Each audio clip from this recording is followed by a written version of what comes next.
सवाल नहीं कहूंगा मैं इसको, ये एक तरह से लाइफ सिचुएशन को कैसे डील करते हैं आपके अनुभव से मैं जानना चाहता हूँ। क्योंकि मैं देखता हूँ स्वामी जी, जैसे मैं बहुत हाईली क्वालिफाइड पढ़े लिखे लोगों से भी मिलता हूँ। और मतलब मेरे क्लाइंट भी ऐसे रहे जिसमें मतलब काफी अच्छे हाई लेवल के भी, बहुत ज्यादा पढ़े लिखे भी, लेकिन जिस तरह से आप चीजों को डील करते हैं लाइफ में, वो उस तरह का उनमें मैंने किसी में नहीं पाया। तो मैं एक चीज जानना चाह रहा था कि जैसे हमें लाइफ में अलग अलग तरह की चुनौतियां को डील करना पड़ता है।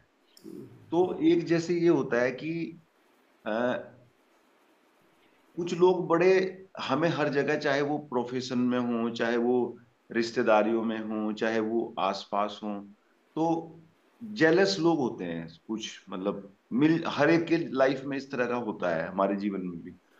तो एक जगह जिन सूत्र में ओशो ने ये कहा था कि आप इस चीज का ध्यान रखना कि अ, हमेशा ये मत सोचना कि भाई मैं किसी की वो करूं।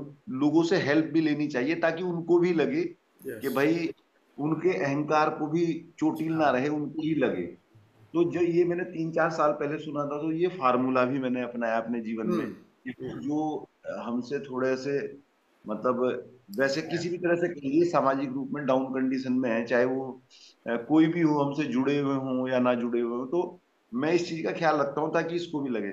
लेकिन उसके बावजूद भी हम देखते हैं कि कुछ हमारे जीवन में ऐसे लोग होते हैं कि आप चाहे कुछ भी कर लो अपनी साइड से, लेकिन वो जेलस होते ही होते हैं, मतलब उनसे झलकता भी है। तो हाँ। अब आपने मतलब इस तरह जब आपकी सिचुएशन कभी कोई आई होगी, तो हाँ। आप कैसे डील करते हैं इस तरह के लोगों से? बस इसमें एक तो जैसे आप भेजे थे ना एक टेक्स्ट मैसेज, और कभी कभी बड़े बाबा का जो मैसेज है, माला मैं पूरा पूरा एक्सेप्ट नहीं करता, लेकिन बड़े बाबा का कुछ मैसेज बहुत प्यारे हैं। कह रहे हैं कि आप अपनी भूमिका में रहो, और ये भूमिका में रहना थोड़ा सा इतनी जल्दी समझ में नहीं आता, बार बार हम मूर्छित हो जाते हैं। तो हर समय आपकी भूमिका अलग अलग हो जाती है। समय, जब आप कोर्ट में खड़े हैं और एक वकील की भूमिका में हैं, तब आप उसी तरह से भूमिका में हैं। हर समय आपका रोल अलग अलग हो जाएगा, उसी में उसी समय उस पर फोकस करें।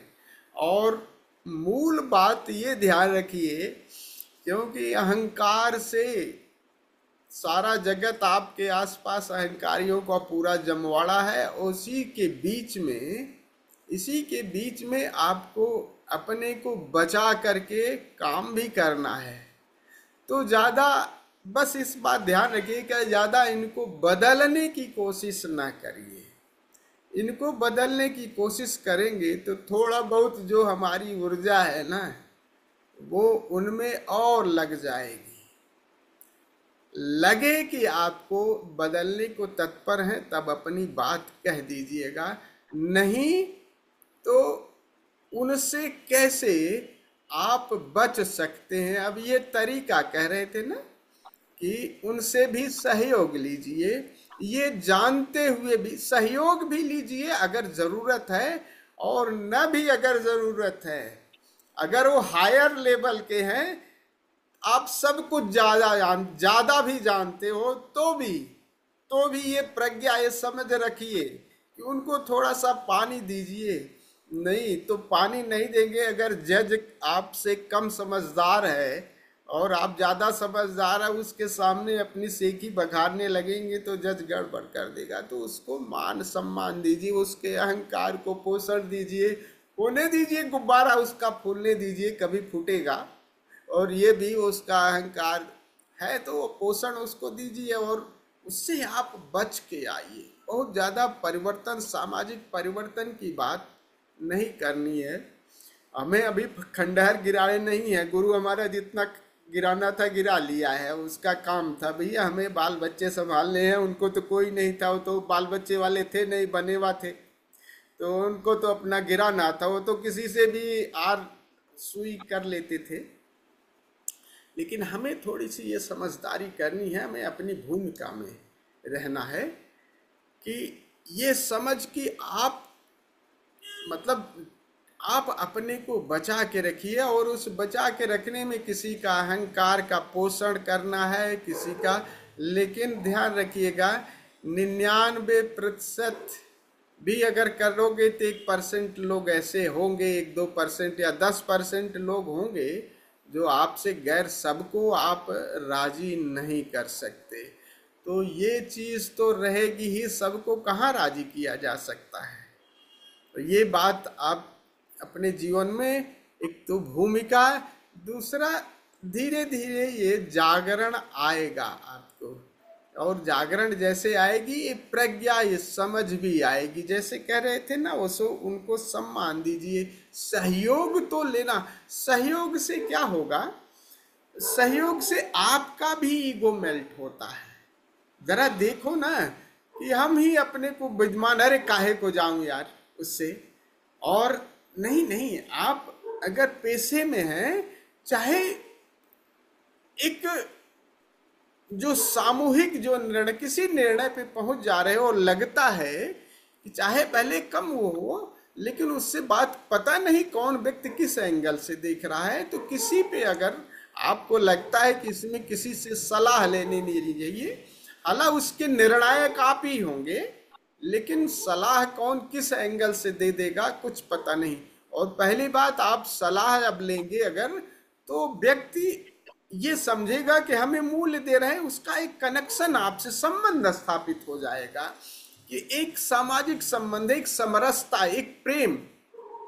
तो संवाद अगर रहेगा तो आसपास के बीच में वो, आप अगर इस तरह का संवाद कोई है, मान लीजिए कोई बात है ऐसी और किसी से शेयर करना है, इसको कैसे करें, मान लीजिए वो बहुत बुजुर्ग हैं, उनको ज़्यादा इनकी जानकारी नहीं, फिर भी वो अपनी बात कहेंगे, तो उससे उनसे संवाद ही, संवाद से वो लगेगा कि एक प्रेम का रिश्ता बन जाएगा। निर्णय आपको ही लेना है, लेकिन इस तरह का संबंध बनाए, सहयोग लेना बहुत ज़रूरी है। और सहयोग में कभी कभी कोई उस घटना को अलग अलग एंगल से देखता है, और वो एंगल कभी कभी हम शार्प माइंडेड होते हुए भी उस एंगल को नहीं देख पाते, और दूसरा चुटकी बजाते ही कहता है अरे ये इसको ऐसे कर लो ना, और बात उस समझ में आ जाती है। तो कौशल चक्र जो बड़े बाबा ने किया था, उसका यही मतलब था।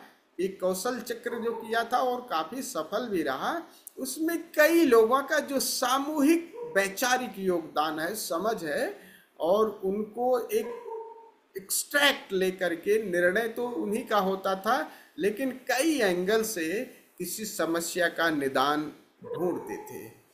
तो इस और सहयोग, जी, मतलब विशेष रूप से उस तरह की सिचुएशन में कि जैसे आपका कोई अचीवमेंट हुआ हम्म, और आपके कोई जानकार कनेक्टेड लोग हैं, और जैसे ही उसको पता चला कि भाई ये अचीवमेंट है, तो वो आपसे आईज भी नहीं मिला रहे, फेस भी नहीं कर रहे, साइड से निकल जा रहे, ऐसे लोगों से कैसे डील किया। और हम चाह रहे कि भाई ये हमसे बना रहे, संवाद भी बना रहे, कनेक्शन भी बना रहे, ताकि जब हम उनको देखें तो हमारी निगेटिव एनर्जी फ्लो ना हो, हम्म। मतलब पॉजिटिव। और वो हमसे ना आई कांटेक्ट कर रहे, ना कुछ साइड से निकल जा रहे, जिस दिन से मान लिया कोई चीज अच्छी, ऐसे लोग को कैसे किया जाए। हाँ, आपको देखिए, इसके बीच में आपको अपना संबंध, मतलब बीच की अस्मिता जिसे कहते हैं ना, एक अपना सेल्फ, सेल्फ को एकदम बिल्कुल ही मत दांव पे लगा दीजिएगा। लेकिन ईगो अपने सेल्फ में बहुत बहुत, कभी कभी ईगो को भी अपना सेल्फ लोग मान लेते हैं। देख लो, उसमें देख लो कि क्या दो बात करने से अगर व्यक्ति का ईगो मेल्ट हो जाता है, अरे तो उसको अब पहल करो, कोई बात नहीं, पहल कर लो। लेकिन इन स्पाइट ऑफ दिस, इसके बावजूद भी व्यक्ति अगर है तो बहुत ज़्यादा उसको मनाने की कोशिश न करो, लेकिन पहल कर लो आसपास। तुम निगेटिव ना हो रहो, निगेटिव अगर हो जाते हो, थोड़ी सी पहल कर लोगे तब निगेटिविटी आपकी उतनी नहीं जाए, क्योंकि हमने पहल कर ली। एक संभावना थी। लेकिन ये बड़ा बारीक मामला है कि जब आपको लगेगा कि हमारी पहल को भी ये अदरवाइज ले रहा है, तब आप नहीं करिएगा। तब नहीं करिएगा। लेकिन अगर पहल से उसकी भी निगेटिविटी मेल्ट होती है, वो भी होता है, तो इस पहल को कर लेने का वो कहते हैं ना कि तुम पहल कोई यदि रूठा कोई यार हो, यार की बात कर रहे हैं, 100 तीरथ जाने से अच्छा एक रूठा यार मना। रूठा यार का मतलब आसपास के परिवेश में अगर इतनी सी बात में कभी देखा नहीं, हम देखते हैं कि अगर जैसे हम कहीं नए नए आ जाते हैं तो लोग बिल्कुल दुआ सलाम नहीं करते, हम जबरदस्ती जाके दुआ सलाम नमस्ते, और फिर वो स्माइल आ जाती, मुस्कुराते हैं, फिर वो दूसरे दिन मैं देखता हूँ, मैं तो ऐसा देखा कि 70-80% लोग फिर वो वाइस वर्सा हो जाते हैं, वो आपको भी नमस्ते करने लगते हैं। लेकिन आप भी अगर वो मतलब एक अपरिचित से वो थोड़ी सी एक डिस्टेंस दूरी अपने भाव में करे, मेल्ट कौन नहीं होना चाहता, पिघलना कौन नहीं हो चाहता। लेकिन तुम पहल करके अगर पिघला दोगे तो उसकी जो उनको उसका जो रस मिलेगा ना, उसकी एवज में आपको सम्मान देंगे। इसलिए इतना तो हमें पहल करना चाहिए, बस इतनी पहल। और ये स्थितियां अगर हैं कहीं, तो और क्या हाल है, क्या हाल चाल है, क्या है, कोई अगर ऐसी बात है तो थोड़ा सा टोक दिए, और टोकने के बावजूद भी देख लिया कि वो व्यक्ति दूरी बनाए रखा है, तब जैसी इसकी मर्जी, तब आप निगेटिव नहीं होगे, इसलिए कि आपने प्रयास कर लिया। अब उसकी रजा में रजा रहने दीजिए, लेकिन एक भाव रखिए, क्योंकि केवल एक भाव रखिए। निगेटिव का मतलब ये नहीं, थोड़ा सा बार बार वो जब निगेटिव आए तो अस्तित्व ने भैया विरोध में भी दिया, इसी विरोध में जन्मा है। कांटे एक मंगल भाव तो जरूर रखना है, चाहे वो बुरा हो चाहे भला हो, हमें अमंगल अब नहीं सोचना है। एक एक भीतर एक प्रार्थना का भाव रखें कि काश जो प्रेम मेरे अंदर उमगा है, जो अपनत्व, जो मैत्री का भाव इनमें उमगा, एक वेव से एक तरंग, ऐसा नहीं कि वो बदल जाएगा, ऐसी इसकी अपेक्षा नहीं, बट ये तरंगे आपको निगेटिविटी से बचाए रखेंगे। नकारात्मकता बड़ी जल्दी आ जाती है, और पॉजिटिव के लिए आपको कंटिन्यूअस एफर्ट करते रहना पड़ेगा, क्योंकि पूरा जो हमारा जीवन है वो संघर्ष युद्ध का है ना। पशुओं से आए हैं तो सब अपना जगह, अपनी स्थान, वो सब चीज़ उनमें है, तो वो है तो निगेटिव, आप तुरंत प्रकृति में गिर जाएंगे। और इसको पॉजिटिविटी को हमको बार बार यही कल्टीवेट करना है कि जो राजी नहीं हो रहा है ना, तो भी ये आएगा, बार बार हो जाता है कि नेगेटिविटी आती है, लेकिन नकारात्मकता को फिर तुरंत इसमें आपको प्रयास करना पड़ेगा, फिर बाद में धीरे धीरे सहज हो जाएगा। लेकिन अगर नेगेटिव आ गया, अरे बोल ही नहीं बोल रहा है वो, अरे कोयले का भी सम्मान करो, हीरे का भी सम्मान करो, है उसकी यात्रा ऐसी है, वहीं पे है बेचारा, तो उससे कैसे अपेक्षा करोगे। तो हम एक मंगल भाव तो कर ही सकते हैं, मंगल भाव कर सकते हैं कि कल तुम इस स्थिति में उगो और ये आनंद, बस यही। और उससे हम ठीक ठीक रहेंगे, हम फैले रहेंगे। तो ये दो बातें ख्याल रखिएगा, प्रथम प्रयास, और प्रयास के बाद भी फिर अपनी आत्मा का भी सम्मान करिए। बहुत ज़्यादा नहीं कि आत्मा को आपने गिरवी रख दिया कि आप मना नहीं चले, और इसलिए नहीं कि उसको अपनी निजता में रहने दीजिए। अगर लग रहा है कि कह करके अगर उसकी बर्फ पिघल रही है तो पिघला दो, तुम पहल करो।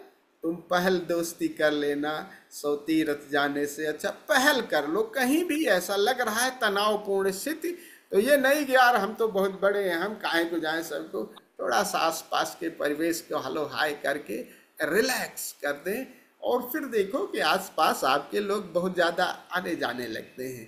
दुआ सलाम जाते हुए कोई ज़्यादा हुआ गंभीर दिखा, कोई आसपास परिचित है तो उसको हलो हाय नमस्ते कर लिए, इसमें कोई कुछ जाता नहीं। लेकिन कोई दिखा गंभीर तो अगर पड़ोसी है, ऐसा नहीं कि सबको अपरिचित, अड़ोस पड़ोस में, क्योंकि पड़ोस पड़ोस का परिवेश आपका तनावपूर्ण नहीं होना चाहिए। जहाँ निकल रहे हैं आसपास, उनके आसपास दुआ सलाम होनी चाहिए। और ये नहीं हो पा रहा है तो एक मंगल भाव रखिएगा। ठीक है यार, अब इनकी ये स्थिति है, परमात्मा इनको इस तरह से रखे, बट उसका इंतजार इंतजार उसका भी मतलब वही परमात्मा जैसे से इंतजार करते रहिए कि अगर पिघल रहा है तो उसको, लेकिन पिघलने का भी इंतजार कर सकते हैं हम, और उस इंतजार में एक मंगल भाव रह सकता है। तो बस ये समझ प्रज्ञा अपने आप आएगी। ये जरूर रखिएगा कि थोड़ा सा आत्म सेल्फ और ईगो में बड़ा बारीक भेद है। कोशिश करें, कोशिश ये करें कि आसपास का परिवेश प्रेमल हो जाएगा, और इसमें ईगो बहुत ज़्यादा नहीं, अकड़ नहीं आसपास के हम बहुत पढ़े लिखे या बहुत बड़े आदमी हो गए, भाई इतना ही दुआ सलाम बनाए रखें। अब इतना ज़्यादा नहीं संबंध बना देंगे घर आ जाएं वो, इतना जरूर रखिएगा। एक दूरी और इसके बीच एक सम्यक रिश्ता बना के रखिएगा। नहीं तो बहुत ज़्यादा आप इंटरेस्ट किसी में लेने लगेंगे ना, तो वो आपको अपनी बात कहने लगेंगे, आपके अपने घर आ जाएंगे। जिनसे लगता है कि बस हेलो हाय नमस्ते दुआ सलाम करके बस प्रेमल व्यवहार बना सकता है, और उनके विचारों से आपको कुछ लेना देना नहीं, तो भावों से इतना कर सकते हैं। अब उनसे इस तरह का संबंध नहीं बनाना है जो साधक का है। तो साधक का संबंध विचारों और भावों का होगा, लेकिन समाज में एक भावना आप प्रेषित करेंगे। भाव विचारों का संबंध क्या होगा उनसे, उस तरह से भावनाओं का संबंध हम दुआ सलाम नमस्ते कर लिया, नमस्ते करके फिर और ये नहीं कि और अपनी ज्ञान देने लगे उन लोगों को, बस नमस्ते जयराम जी की कर लिए और हाल चाल पूछ लिए, उनके सुख दुख में हाल हो गए, बट अपनी विचार अपनी भावनाएं उन्हीं के सामने प्रस्तुत करें। जिस यात्रा पर हम लोग, क्योंकि स्पिरिचुअल जर्नी पे हैं हम लोग, और ये उस पर कुछ ही लोग जाएंगे, समाज के बहुत सारे लोग नहीं जा रहे हैं। आसपास आपके ऐसे लोग हैं जो पूजा पाठ में है, ठीक है ठीक है, बहुत बढ़िया कर रहे हैं, कभी जा रहे हैं तो उनके साथ भी आप ठीक कर रहे हैं। कोई जानने को इच्छुक हो तब बता दीजिए, लेकिन उनकी बात को भी पानी दीजिए, अच्छा है ठीक है। तो ये है। बहुत बढ़िया।